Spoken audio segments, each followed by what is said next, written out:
Selamat pagi Indonesia. Anda menyaksikan seputar Bali terkini pukul 9 WITA bersama saya Arnas Suputra. Pemirsa, sampah menjadi masalah klasik di Kota Denpasar karena penanganan dan kesadaran masyarakat terhadap sampah belum maksimal sehingga memerlukan penanganan serius. Demikian diungkapkan Kepala Dinas Lingkungan Hidup dan Kebersihan Kota Denpasar, Ketut Wisada saat ditemui di Denpasar. Menurut Kepala DLHK Kota Denpasar, Ketut Wisada, sampah di Denpasar masih dijumpai, bahkan seringkali menyumpat terowongan atau selokan, sehingga mengakibatkan banjir. Pihaknya kini membuat terobosan dalam penanganan sampah, terutama sampah plastik yang bisa dimanfaatkan karena bernilai ekonomis.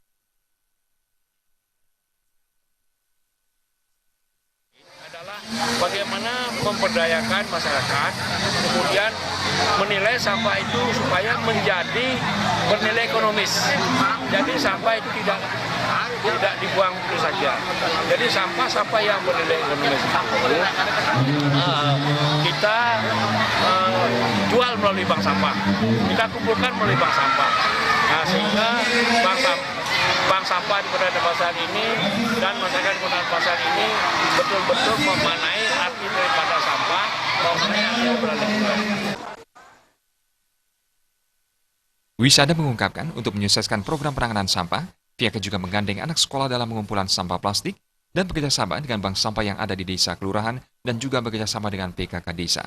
Wisada mengharapkan peran serta dan kesadaran masyarakat dalam penanganan sampah dan bank sampah bisa bertambah hingga mencapai target 200 bank sampah. Diharapkannya, setelah berbagai inovasi dilakukan, sampah di Kota Denpasar bisa ditangani, yang artinya bisa mengurangi beban TPA Suwung. Agus Sudatmika, Bali TV. Nantikan seputar Bali terkini 1 jam mendatang. Selamat pagi dan sampai jumpa.